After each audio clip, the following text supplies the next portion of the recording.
A hallway camera sees everything. A teacher stands in front of a classroom, holding a test paper with a perfect score written on top. A boy named Amir sits quietly at his desk, straight-backed, hands folded, eyes down. He looks calm on the outside, but inside, he is shaking. Then the teacher does something no one expects. He rips the paper in half. Slow, loud, cruel. The classroom gasps. Some students laugh under their breath. Others look away like they saw nothing. And every teacher in the hallway keeps walking. No one stops him. No one asks why. No one protects the boy. Amir sits there frozen, the way he has trained himself to freeze his whole life. A boy taught that silence keeps you safe. A boy taught that speaking up brings trouble. He doesn't move, he doesn't speak, he doesn't fight, but someone does. A girl steps between Amir and the teacher. A girl with tired eyes, a messy ponytail, and a diner uniform under her school jacket. Her name is Janelle, and in that moment, she becomes the only person who refuses to let this boy disappear. Before we dive deeper, subscribe to Black Journal Stories, where the truths they hide become the stories we tell. Amir's life looks perfect from the outside. He lives in a beautiful home in one of the richest neighborhoods in the city.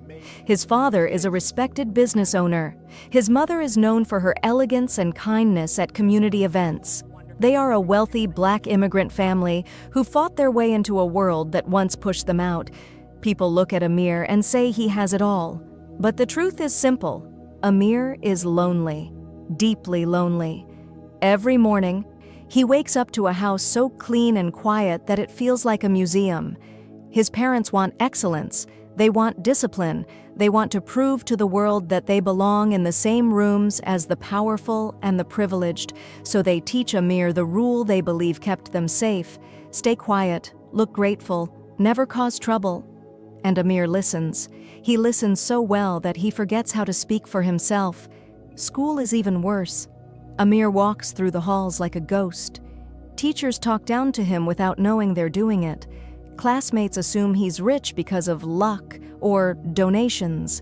Some think he's only smart because he cheats. Some think he is strange because he barely talks. Amir thinks silence protects him, but really, silence keeps him invisible, and then comes the moment that breaks everything. The exam, the perfect score. The teacher tearing it apart in front of everyone. That moment haunts him as he walks home that day. The laughter echoes in his ears. The shame sits heavy in his chest. But the thing he remembers most is the girl who stepped forward. The girl who refused to let him stand alone. He tries to forget it. He tries to bury it. He tries to move on. But some moments do not disappear. They follow you. They whisper to you. They change you. And for Amir, this is the moment that begins everything. Amir Hassan lived a life many people admired from far away. He was the son of a wealthy Black immigrant family.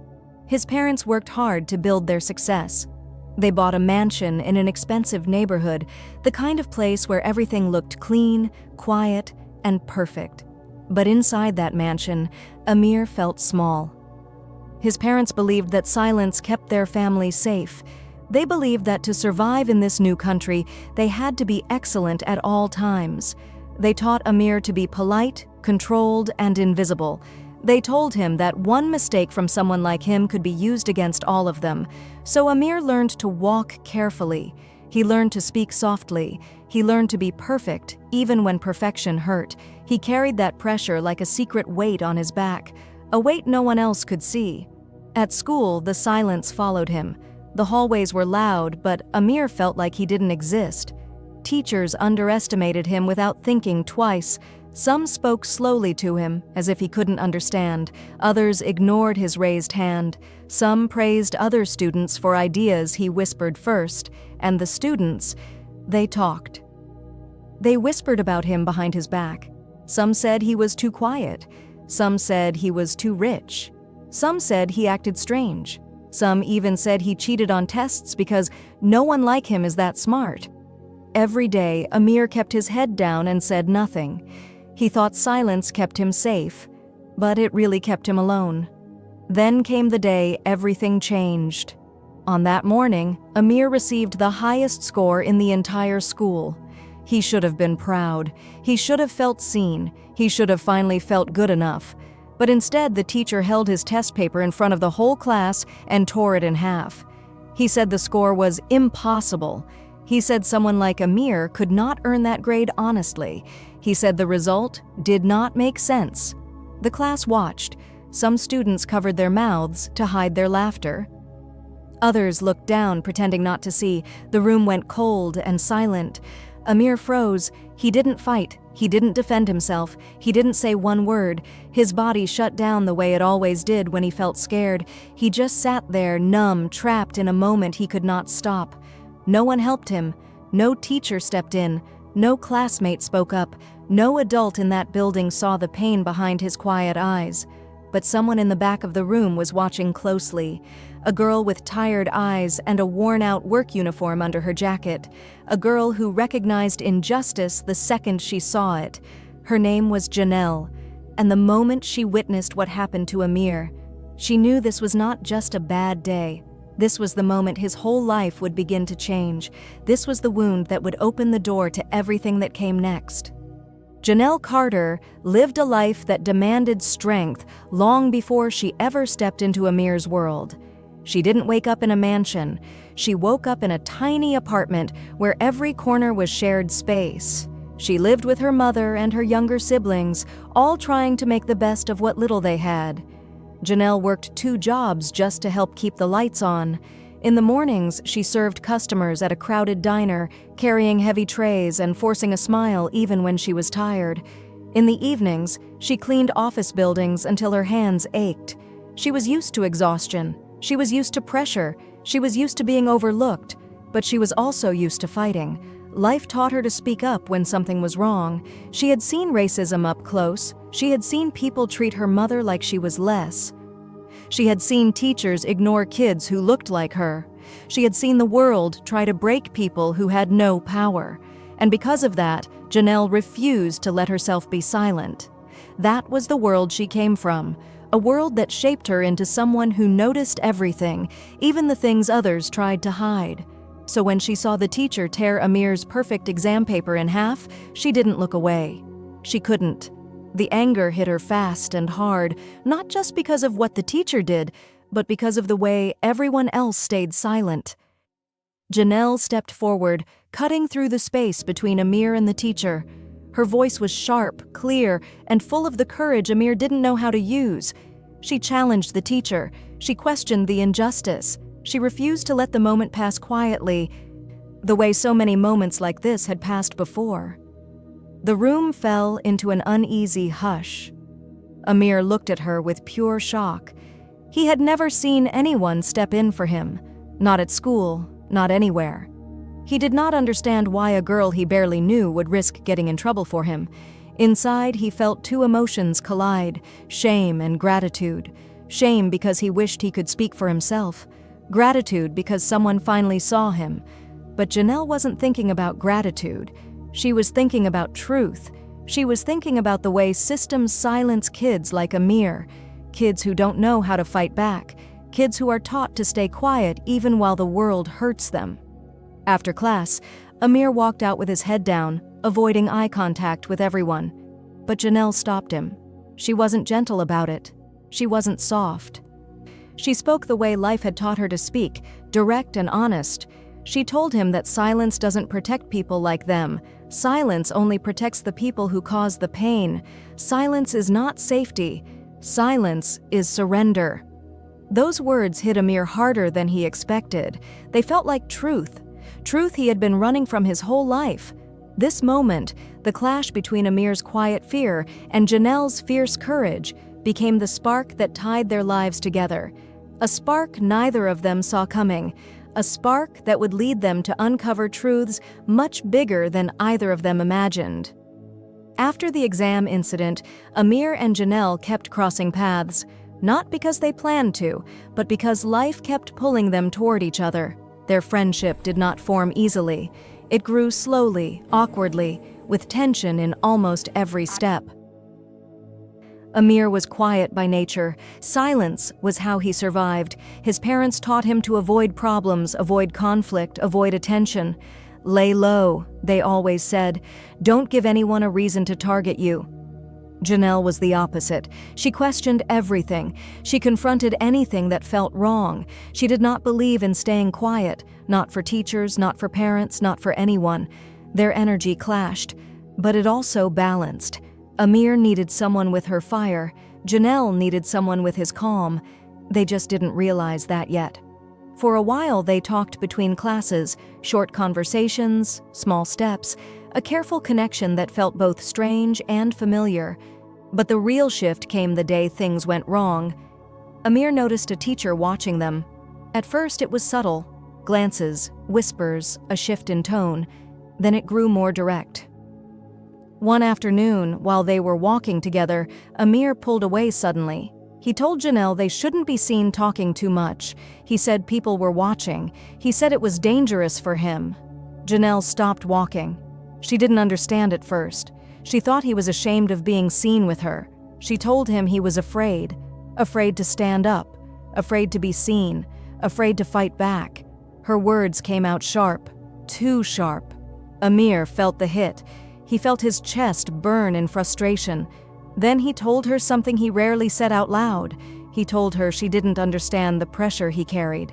He told her what it meant to be an immigrant kid in a school that judged him before he even spoke.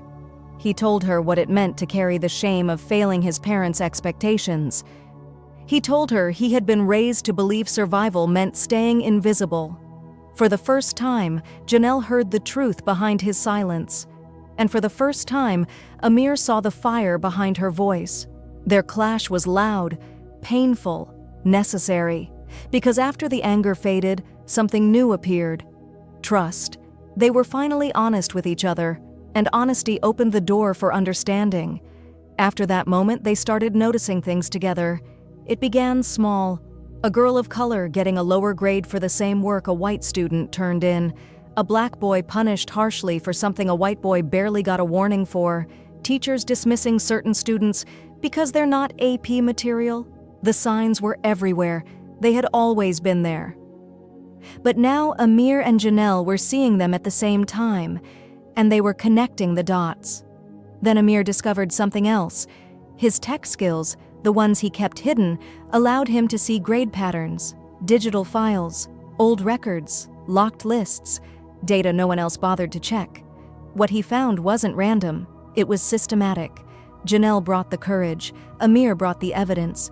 Together, they made a perfect team, a quiet thinker and a bold fighter, one who understood systems from the inside and one who understood them from the outside. Their partnership wasn't planned. Their chemistry wasn't forced. It simply grew. Two different worlds colliding at the exact moment the truth needed them. What they didn't know yet was that their discovery was only the beginning. The deeper they dug, the darker it would get. Once Amir and Janelle realized the school wasn't simply unfair, but structured to stay unfair, something inside both of them shifted. They stopped looking away. They stopped pretending it wasn't happening. They leaned into the truth, even though the truth was dangerous. Amir used the only power he trusted, his mind. Late at night, long after his parents were asleep, he sat at his computer and created a data map. He wasn't hacking anything. He didn't need to. The patterns were hiding in plain sight, if you knew how to see them. Grade histories, punishment logs, enrollment lists for advanced classes. Amir linked everything together, and what he found confirmed every instinct they had. Students of color were graded harder, punished more, blocked from higher-level classes. Their names appeared again and again on the lower tracks, while the advanced rooms stayed almost entirely white. It wasn't an accident. It was a pattern.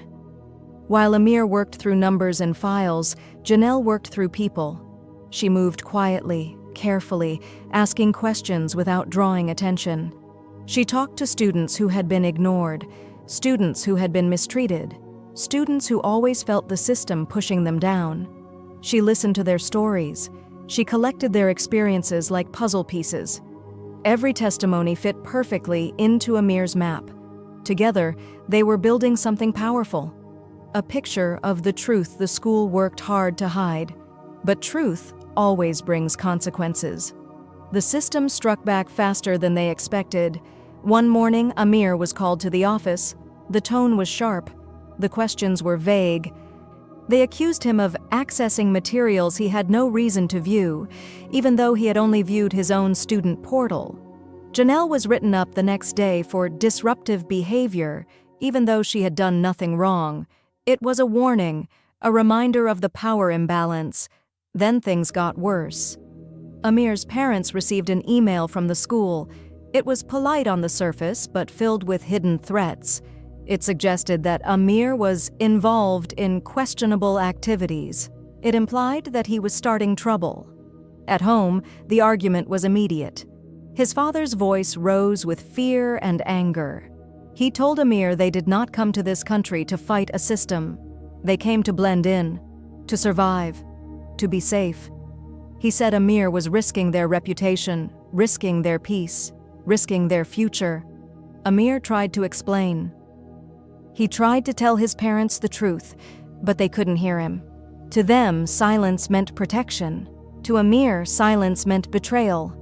The pressure inside the house grew heavy, cold, unbearable. His father threatened to pull him out of school. His mother begged him to stop whatever he was doing. But Amir wasn't doing something wrong. He was finally doing something right. Still, the force of his family's fear pressed against him like a weight he could not shake. At the same time, Janelle felt the pressure tighten around her too. Teachers watched her more closely. Students whispered. The administration seemed to know where she was at all times. It was clear now. This school wasn't just biased. This school protected itself, and anyone who tried to expose the truth would pay a price. But Amir and Janelle were already too deep to turn back. The stakes were rising. The danger was real. And the system they were fighting was only beginning to push back. When Amir and Janelle opened the folder the assistant principal gave them, they thought they were prepared. They weren't. Inside the folder was the kind of truth that destroys the excuses adults hide behind, the kind of truth that exposes what everyone tried to ignore. At the top was a label, confidential, do not distribute. Janelle whispered, "That means we definitely should." They sat on the empty bleachers, knees pressed to the folder, hearts pounding. Amir carefully pulled out the first document, and the air around them changed. It was a spreadsheet, cold, color-coded, and brutally honest. It showed student performance broken down by race. Black students, underperforming. Latino students, in need of intervention. Immigrant students, limit potential. White students, meets expectations, exceeds expectations. It wasn't an accident. It wasn't a mistake. It was intentional. Janelle leaned closer, her voice shaking with anger. They built this to look fair, but it's not fair at all. The next paper was worse. An email from a high-ranking administrator. Do not place low-performing students in advanced courses. We must protect school ranking for incoming donors. Another email. Students from unstable homes may lack discipline. Keep expectations limited. Janelle stared at the page like it was poison. Unstable homes? They mean kids like me. Then Amir flipped to the next page, and everything inside him dropped, because there, in bright red, was his name. High-risk outlier. Review exam results manually. A second note. Possible external help. Flag for monitoring. A third. Keep student under observation. A chill ran through him. He wasn't a student to them. He was a threat. And then, Janelle lifted the final document. Her face changed. It wasn't anger. It wasn't shock. It was something deeper, something heavy. She said quietly, "Amir, you need to read this." He took the page from her hands, and his world cracked open. It was a donor document, a list of financial supporters funding the School Improvement Initiative. There were company names, foundation names, and then, at the bottom, a name he knew too well. Adesina Global Scholarship Trust founder, Dr. Ibrahim Adesina, Amir's father. Amir's breath stopped. He blinked once, twice. No, this had to be wrong. This had to be a mistake. But the letters didn't disappear. His father's name sat there clearly, coldly, helping to finance the very policies hurting kids like him, hurting kids like Janelle. The air felt too tight. Amir's chest ached, his vision blurred. He whispered, "My father helped them." His voice cracked. "He's funding this?" He put his head in his hands. Silence fell over him like a heavy blanket. Everything he believed, everything he trusted, everything he hoped was true about his own family, shattered. Janelle touched his arm gently. "Amir, your father didn't know what they were doing with the money." But Amir shook his head. "It doesn't matter. My name is on their list. His money helped build this. This system hurt you. It hurt so many kids. Because of us." Tears formed, but he tried to hide them. He whispered, "This is my fault." Janelle stepped in front of him, her voice steady and fierce. "No, listen to me. You didn't build this system. You didn't design it. You didn't choose it." She placed a hand on the folder. "But you can break it." Amir looked up at her, broken, lost, terrified, but she didn't flinch. "You have something your father doesn't," she said. "You have the truth, and you have the courage to face it." Amir breathed shakily. For a moment he felt small again, then footsteps, fast, heavy, angry. Administrators appeared at the top of the bleachers. "Amir Adesina," one of them said sharply, "you need to come with us, now." They looked at Janelle next. "You too, Miss Brooks. You're in serious violation of school policy." Her jaw set. "This isn't over," she whispered to Amir. But the danger grew. Teachers were told not to talk to them. Students were warned to avoid association. Security guards watched every corner they walked past. The school didn't want the truth fixed. It wanted the truth buried. And Amir and Janelle were the biggest threat they'd ever faced. This was their darkest hour, but it was also the moment before the breakthrough, the moment every hero faces before the fight turns in their favor. After the confrontation on the bleachers, Janelle knew one thing clearly. The school would bury the truth if they could. They would silence her. They would silence Amir. They would silence every student the system had crushed. So she made a choice, a dangerous one. Late that night, after her diner shift, she sat on the floor of her tiny bedroom. Her little siblings slept on a mattress beside her. Her mother snored gently in the next room. The house was quiet. The world outside was loud, and Janelle felt the weight of the folder in her hands. She opened her old laptop. She scanned every document, every racist statistic, every email, every false label, every donor list, every lie the school used to protect itself. Then she uploaded them, not to one person, not to a reporter, but to everyone. She leaked the entire file anonymously, and she pressed send. For a moment, she didn't breathe. She didn't know what would happen next. But the truth had finally left her hands, and once truth is free, no one can lock it away again. The next morning, the world had changed. The documents spread across social media like wildfire. Students posted them, parents reposted them, community leaders reacted. Reporters called non-stop. The school tried to deny everything. They called the leak misinformation. They said the emails were taken out of context. They claimed the data was incomplete. But the public wasn't fooled. The school board panicked. Meetings were held behind closed doors. Phones rang all day. Teachers whispered in hallways. Security doubled at the entrances. By lunchtime, the students had had enough. Hundreds walked out of class. They stood in the parking lot chanting, "We see the truth. End the bias. No more silence." For the first time, students who had never spoken to each other stood side by side. Black students, immigrant students, Latino students, Asian students, white students, all demanding answers. And Amir watched it all with a mix of fear and fire, because this wasn't just a protest, this was power. Real power. And then came the moment he feared most. His father found out. That evening, Amir walked into their mansion. He hadn't even closed the front door before his father shouted his name. Dr. Ibrahim Adesina stood in the living room, holding printed copies of the leaked documents. His voice was sharp, cold, hurt, angry.